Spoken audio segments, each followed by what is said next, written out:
Pramuka secara etimologi, yaitu pramuka adalah singkatan dari Praja Muda Karana yang bermakna anak muda yang giat berkarya, berdaya cipta, dan mengabdi.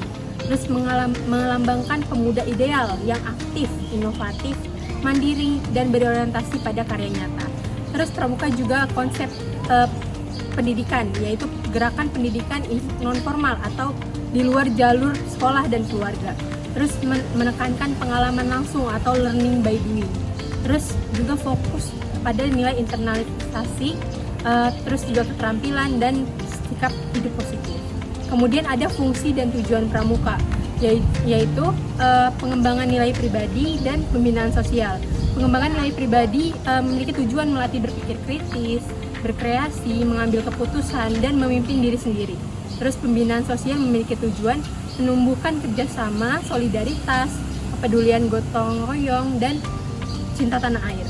Kemudian pramuka juga memiliki pembentukan karakter, yaitu menanamkan nilai kedisiplinan, kejujuran, tanggung jawab, ketangguhan, dan kepemimpinan. Kemudian pramuka dilaksanakan melalui kegiatan nyata seperti perkemahan, baris berbaris, penjelajahan alam, keterampilan, dan kegiatan sosial lainnya.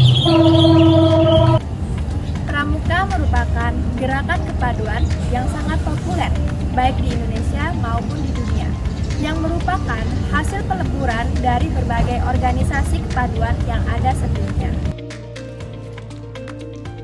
Apabila kita telusuri sejarahnya, gerakan kepaduan atau pramuka pada awalnya muncul di Inggris yang diprakarsai oleh Robert Baden-Powell. Setelah Jambore Dunia, terbentuklah WOSM, World Organization of the Scout Movement, atau Organisasi Gerakan Pramuka Sedunia. Kantor sekretariatnya pernah berada di London, lalu pindah ke Ottawa pada 1958 dan sejak 1968 menetap di Jenewa, Swiss. WOSM memiliki 6 kantor kawasan: Afrika di Nairobi, Arab di Kairo, Asia Pasifik di Manila, dan Eurasia di Kiev, Eropa di Jenewa, dan Inter-Amerika di Panama.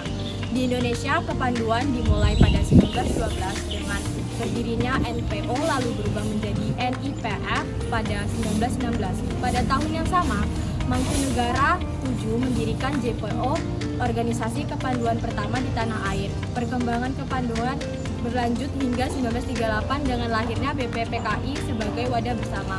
Puncaknya pada 14 Agustus 1961, Presiden Soekarno menetapkan Panji Gerakan Pramuka melalui keputusan Presiden RI No. 448 tahun 1961. Sejak itu 14 Agustus diperingati sebagai hari lahir Gerakan Pramuka di Indonesia. Baik, saya akan menyimpulkan terkait sejarah pramuka. Gerakan pramuka pertama kali lahir di Inggris oleh Robert Baden-Powell pada 25 Juli 1907 melalui perkemahan di Pulau Bronsey. 1 tahun kemudian, ia menulis buku Scouting for Boys yang menyebar ke seluruh dunia. Tahun 1910, Baden-Powell pensiun dari militer dan fokus mengembangkan kepanduan. Ia bersama adiknya mendirikan Girls Squedes 1912, lalu Pramuka Siaga atau CUB pada 1916, dan Rover Scout untuk usia 17 tahun ke atas pada 1918.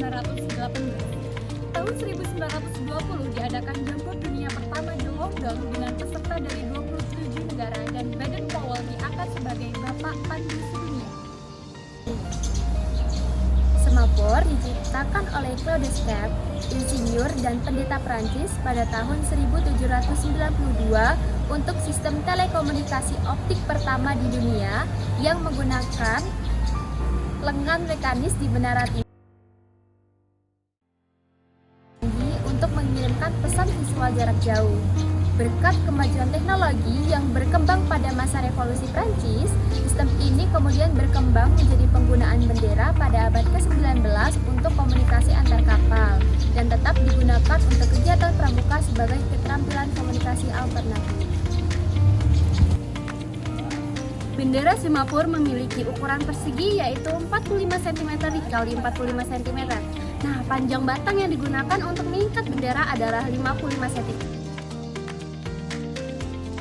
meter. Nah, bendera ini biasanya berwarna merah dan kuning. Warna tersebut dipilih karena terlihat jelas dan kontras, sehingga mudah dilihat dari jarak yang jauh. Di kedua ujung bendera terdapat tali untuk mengikatnya pada batang kayu. Manfaat dan tujuan semapur. Semapur berguna sebagai salah satu metode komunikasi jarak jauh. Metode ini diajarkan dan wajib dihafal oleh semua anggota pramuka. Tujuannya adalah agar anggota pramuka tetap bisa berkomunikasi meskipun berada di tempat yang jauh atau suara sinyal terganggu, seperti gunung atau desa yang jauh dari kota. Dengan hafal gerakan ini, mereka bisa saling memahami pesan yang dikirim.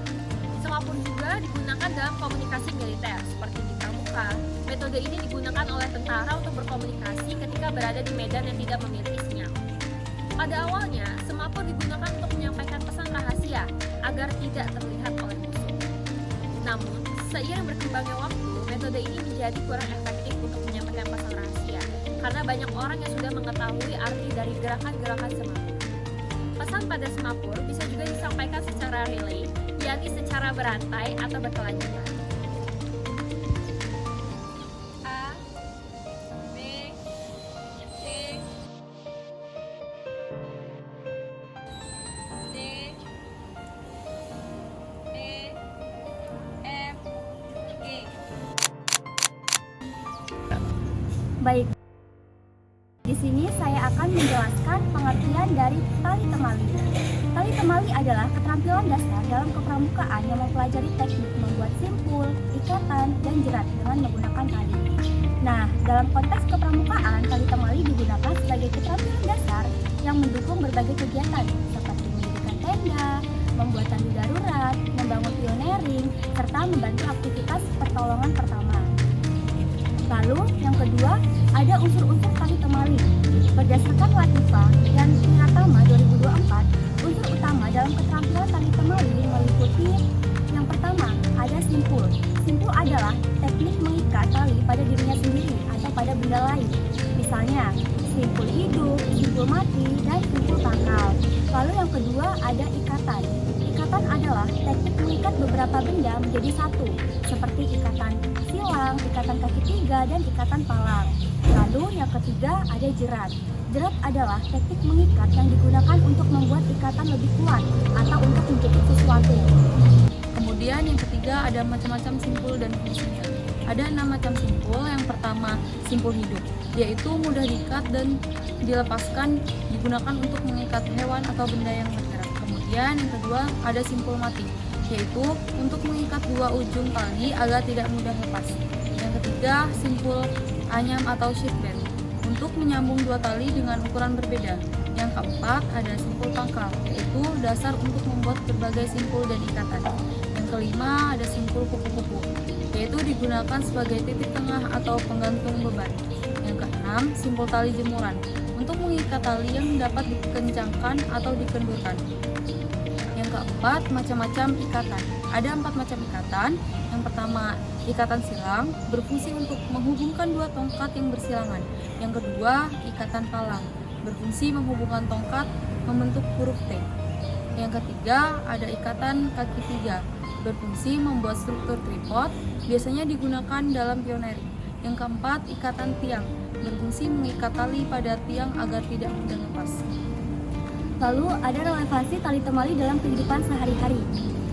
Kemampuan menguasai tali temali tidak hanya bermanfaat di lingkungan pramuka, tetapi juga dalam aktivitas sehari-hari.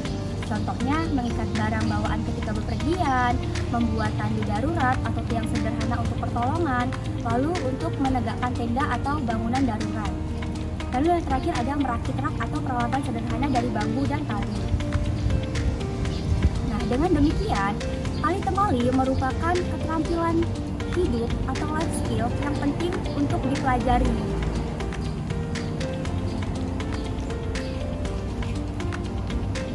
Pada kesempatan ini, kami akan mempraktikkan contoh penerapan tali menali, yaitu membuat tali darurat.